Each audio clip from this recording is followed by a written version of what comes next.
In today's Final Touch, they're all shook up down under. It's the Elvis Festival in Outback, Australia. Hundreds of hip-shaking and wig-wearing Elvis Presley impersonators and fans of the late King of Rock and Roll boarded a train in Sydney as the Elvis Express travels to a rural town in Australia. Revelers shaked, rattled, and rolled as tribute artists serenaded and crooned passengers on the 6-hour train ride to the festival. The 1957 song, All Shook Up, is the theme for this year's Elvis Festival, where look-like contests and parades are all planned. That's a lot of Elvis. Yes, it is. That's our time for now. Thanks for watching. News 3 at 5 starts right now. And right now at 5, 2 companies have been cited by OSHA after the investigation into the fatal Sun Prairie explosion. How the mayor there is reacting. Wisconsin Assembly Republicans are outlining their priorities to Democratic Governor Tony Evers, what they include. And a Milwaukee bus driver being hailed a hero for saving the life of a toddler. This is News 3 at 5. And thanks for staying with News 3. We have a developing story out of Walworth County. There's an ongoing investigation, a criminal investigation. This is in East Troy, a large police presence at this residence at County Road J in the town of East Troy. There has been very little information released by officials at this point, but they do say there is no danger to the public at this time. By the way, the Barron County Sheriff says this incident is not related to the Jamie Kloss investigation. We'll have more information about this ongoing investigation when it becomes available at channel3000.com. Well, the Occupational Safety and Health Administration finds 2 companies committed serious violations leading to the Sun Prairie explosion last summer. Each company is facing a nearly $13,000 fine. But as our Keely Arthur reports, those living in Sun Prairie say that isn't enough. Well, that's right. Sun Prairie is very strong other than the boarded up windows. Other than the boarded up windows that you see right there, it's really hard to tell that an explosion happened exactly 6 months ago to this day. But leaders here, as they try to move on, commenting that they don't think the OSHA fine is really anything. Now, to recap, OSHA said that they blame Bear contractors and subcontractor VC Tech for failing to contact underground utility owners or the digging hotline. Improper drilling into a gas line led to the explosion that killed Fire Captain Corey Barr. OSHA slapped both companies with a fine of $12,934. Here's what a local business owner whose property was damaged in the explosion has to say about that. $12,000 is a pittance. It's kind of outrageous that $12,000. That's what OSHA determined the culpability is here. I mean, obviously there's going to be civil remedies that will happen, but $12,000 doesn't seem like much of a deterrent for anybody. I spoke with the mayor of Sun Prairie also today. He told me, quote, "You think if there were ever a case where a massive fine was called for, this would be the place because the errors caused somebody to die." Now that $12,934 is the maximum penalty that OSHA can levy. Of course, we reported that Corey Barr's widow, Abby Barr, and the 2 firefighters injured in this incident have filed their own civil suits, and it's unclear if other business owners and even the city of Sun Prairie is looking into doing that as well. Again, unclear if they're going to do that, but still a lot of money could be at stake for these businesses. Back to you. Keely Arthur reporting live in Sun Prairie. Keely, thank you. All right, not too bad out there today with the wind dying down and some sunshine. Look at your first alert weather with Chief Meteorologist Gary Canalti on the patio. Gary? Yeah, temperatures almost exactly normal today.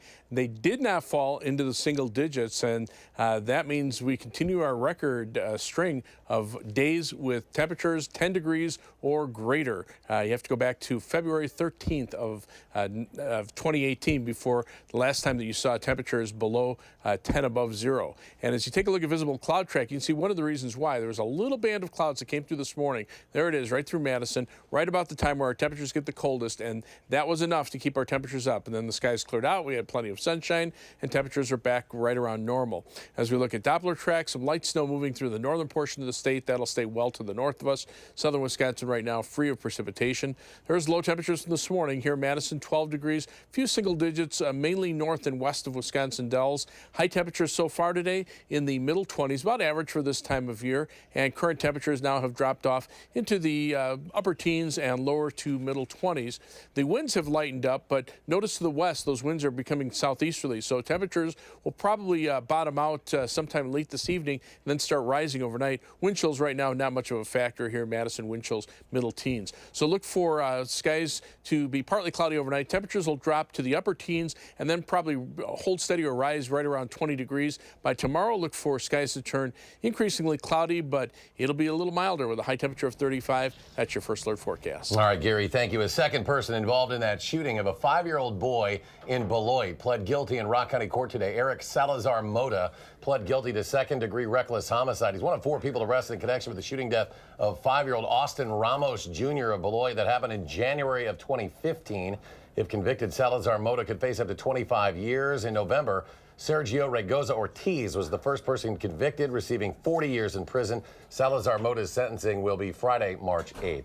3 of the 6 people arrested in Janesville on Monday appeared in Rock County Court today. Police say the case started with a domestic dispute and ended with a car accident. Rock County reporter Adam Duxter joins us from our bureau at the Janesville Gazette with what we learned today. Adam?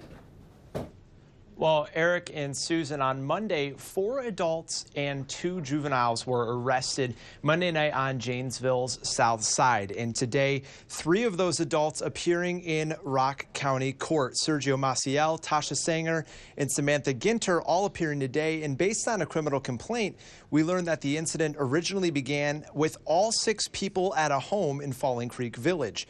Ginter says Sanger hit her in the face with a hammer after she insulted her children. Sanger, her children, and the others left the house where they got into a crash, pinning a Beloit woman in her car.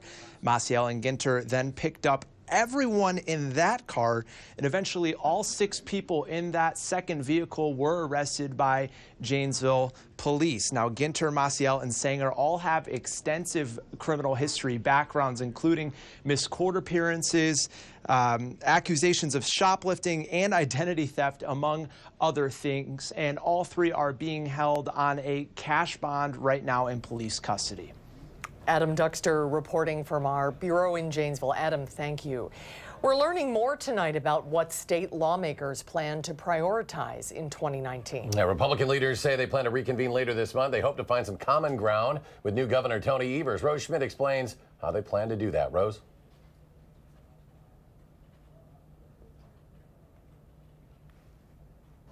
Yes, well, Governor Evers plans to sit down with Republican lawmakers in both houses for a joint caucus next week in a rare sighting of bipartisanship and collaboration. But a spokesperson for the governor says actions speak louder than words. My first goal would be, let's do what we've done in the past, which is to find areas of consensus and work together. Assembly Speaker Robin Vos is extending an olive branch to new Democratic Governor Tony Evers in the form of a letter listing 11 top priorities for the year. Assembly Republicans picked issues that they're hoping won't create divides and contrasts between the 2 parties. We're going to have plenty of those fights over the next 2 years, but it certainly doesn't have to be in the first week. Governor Evers, while touring a DMV office in Wausau today, responded to the Republicans' letter. I'm glad to see there's some change of heart, tongue-in-cheek saying that, because many of the things that the Speaker put in his letter were things that have been kind of percolating around the legislature for some time. One issue Republicans name as a top priority is transportation. Evers reiterating that he intends to fulfill campaign promises after touring the state. And at those listening sessions, people reiterated their belief that it is time to do something different in the state as it relates to our infrastructure, and in particular our roads. Vos says it's important to address the debt level in the transportation fund, but won't say yet what he'll agree to because he's waiting for Evers to introduce his state budget. I don't want to pick a number. I want to let him have his ideas, sit down with his own department, figure out what his positions are, because of course he's new to the job. I respect that. Speaker Voss says his goal is to use the budget Evers creates, but made it clear that Republicans will likely be forced to create their own budget if Evers proposes raising income taxes. Evers says ultimately he wants input from the public. So many times it's behind closed doors, or too many times it's less than transparent. It's our hope to kind of open that up and making sure that the people of Wisconsin understand what is in the budget. And other areas where Speaker Voss says he feels Republicans can work with Evers are cutting income taxes, expanding internet access, and coverage for pre-existing conditions. All right, Rose Schmidt joining us tonight. Rose, thank you. Thank you, Rose. A state Democrat who is disabled is filing a complaint with the district attorney's office after he says an all-night lame duck legislative session violated the open meetings law. A 2010 traffic crash left Fitchburg State Representative Jimmy Anderson paralyzed.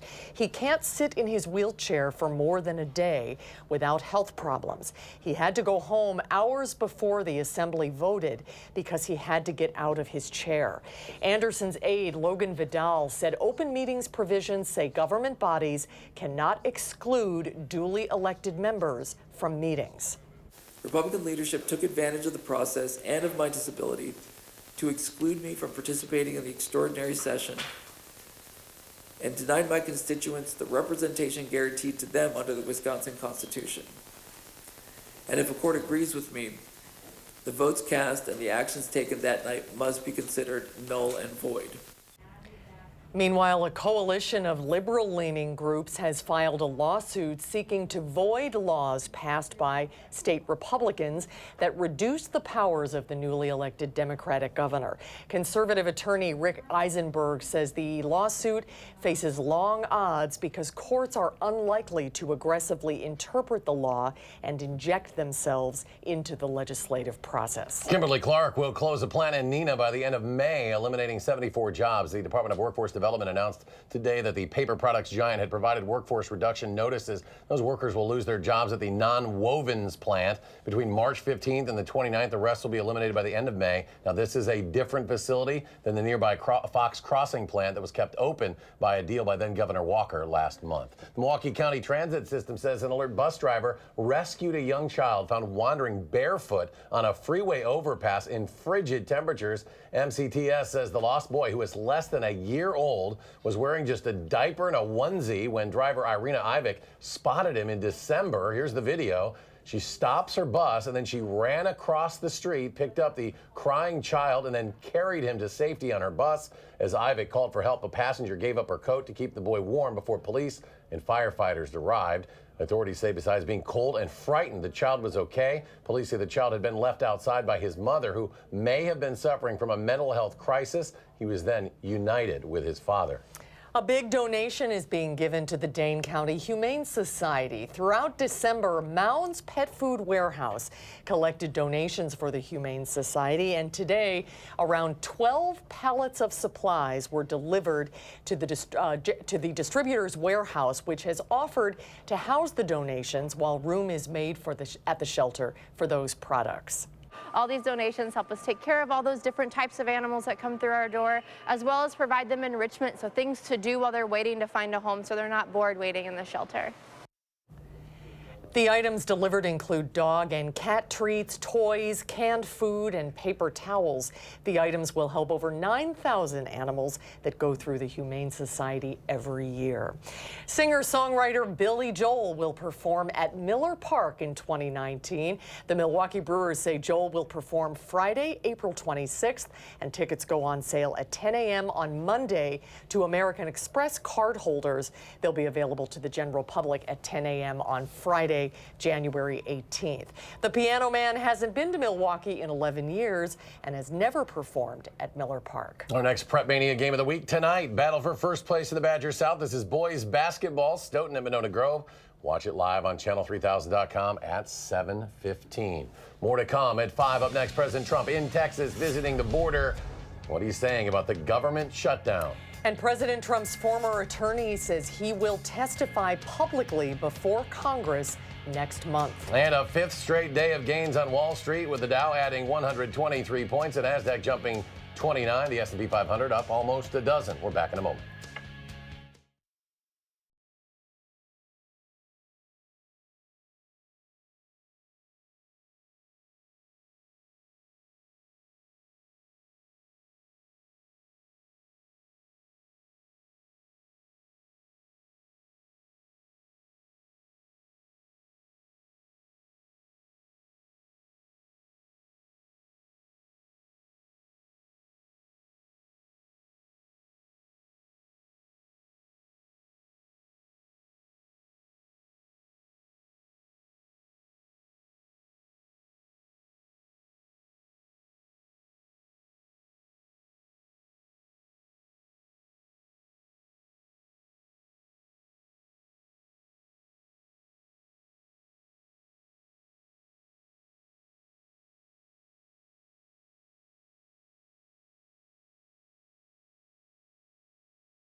And welcome back. President Trump is in Texas as he makes his case for building a wall along the border with Mexico. The president wants $5.7 billion for the wall. Democrats are opposed, saying it would be ineffective.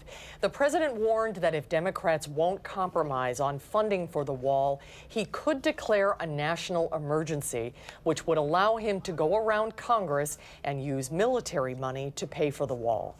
I have the absolute right to declare a national emergency. I haven't done it yet. I may do it. He knows we all support border security and that there's a better way to do it. Democrats continue to pressure Republican colleagues to pass bills that would reopen some government agencies and separate the shutdown from the border wall standoff. President Trump's former lawyer, Michael Cohen, will testify publicly before Congress next month. He is set to testify before the House Oversight and Reform Committee, which is investigating payments made during the 2016 campaign to silence women who claim to have had affairs with Donald Trump.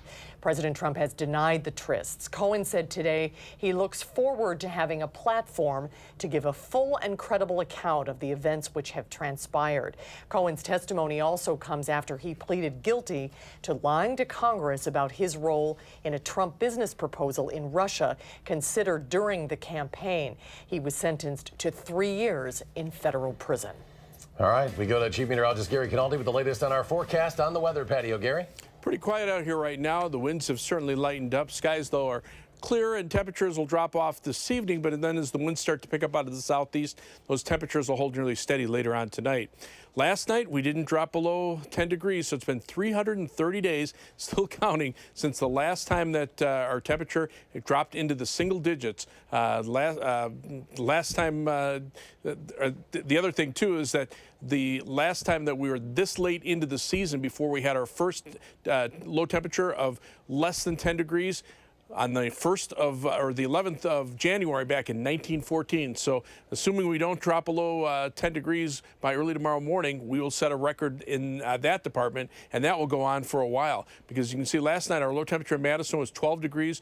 The single digits are pretty much confined to the northwestern portion of the state where there's still some snow on the ground, but much of the southern 2/3 of the state, actually really about the southern 3/4 of the state, very little in the way of snow on the ground. You have to get up close to Lake Superior before you start to see more significant snow. And that's unusual for this time of year, but it keeps our temperatures milder than they would be otherwise. You can see some light snow in far northern Wisconsin, but that's pretty much it. The high temperature trend over the next 7 days, temperatures above normal every single day. Average high temperature 26. We're looking at high temperatures mid to upper 30s through Tuesday, and then lower 30s for Wednesday and Thursday. 8 to 14-day temperature outlook now calling for below normal temperatures to our north and above normal temperatures shifting back out to the west. This is that pattern change as the upper level winds become a little more northwesterly for the latter part of the month, and above normal precipitation expected over much of the southern portion of the U.S. and also out toward the Pacific Northwest. Time lapse from the WISC-TV Skycam shows some sunshine this morning after some very early morning clouds.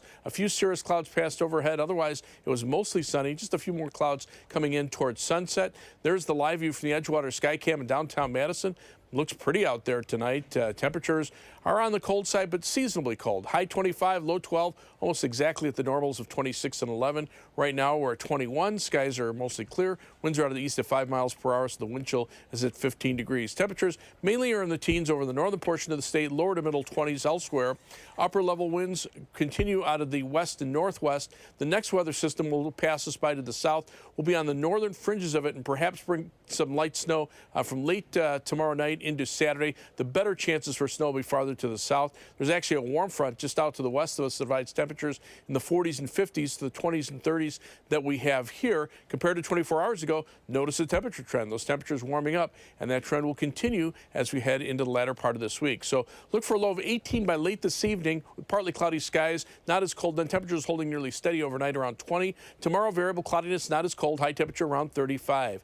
On future track, notice those winds shifting to a southeasterly direction by morning. That keeps temperatures around 20. 20. Tomorrow, high temperatures climb into the middle 30s thanks to southerly winds. Tomorrow night, the clouds thicken up. Could see a few flurries of snow late with low temperatures in the upper 20s. Some light snow or flurry chances on Saturday. High temperatures will top out in the lower to middle 30s. You can see the snowfall potential, maybe a couple of tenths of an inch up toward Door County. Farther to the south of the Chicago area will be the other place where there could be some snow. Otherwise, as we look at the 7 to 10 day forecast, you'll see those temperatures remaining above normal through all of next week. Partly sunny skies from Sunday through Thursday. Some light snow chances from Friday into Saturday, and then maybe a little colder toward the end of next weekend. As we take a look at first alert traffic, we're seeing some slowdowns on the Beltline. That's the view at Park Street, especially in the eastbound direction. Stop and go traffic beginning around John Nolan Drive and heading back to west of Verona Road. So also some delays through the Isthmus, both north and southbound on US 151. Right now, 26 minutes on the eastbound side of the Beltline from University Avenue to the interstate, 17 minutes back in the westbound direction. Heading out to Janesville, it's a 26-minute commute from the Beltline down to Janesville on I-3990. 18 minutes to Sauk City on US 12 and 19 minutes to Sun Prairie on East Washington Avenue and US 151. That's your first alert traffic. All right, thank you, Gary. Thanks, Gary. Ahead at 5, another day at the Consumer Electronics Show in Vegas. We'll have a look at the future of transportation after a short break.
The vehicles of the future are on display at CES in Las Vegas. While cars are getting closer to driving themselves, there are more options for keeping yourself entertained while you ride.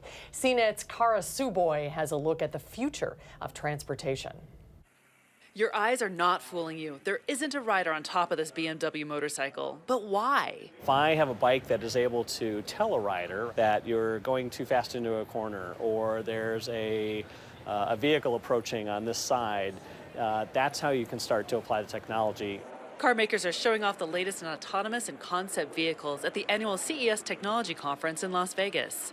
The Hyundai Elevate is designed to be a car with legs. This is a small-scale model, but Hyundai envisions it one day rescuing people in rough terrain. And it's not just cars pushing the limits. The Bell Nexus has 6 rotating rotor blades, so it can take off and land like a helicopter, but fly like a plane. Bell plans for the Nexus to be an air taxi and fly without a pilot.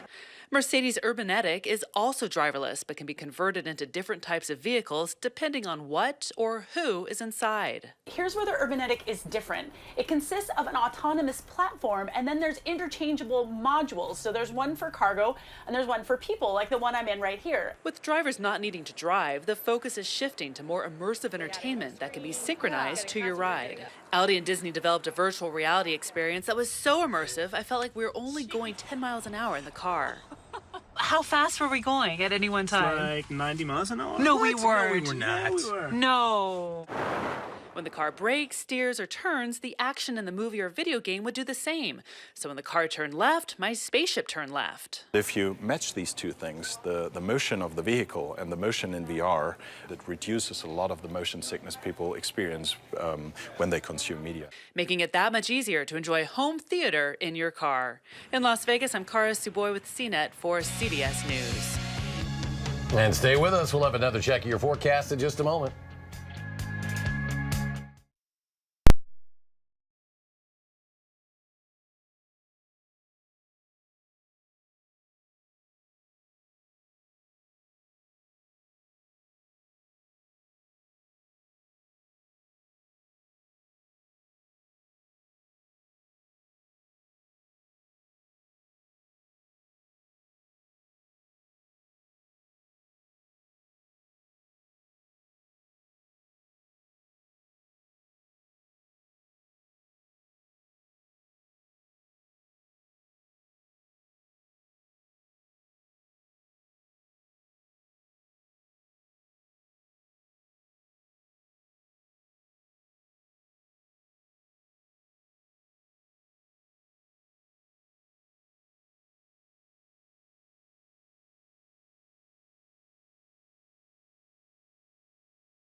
Here's a look at some of the stories we are working on. President Trump visits the border, what it means if he declares a national emergency.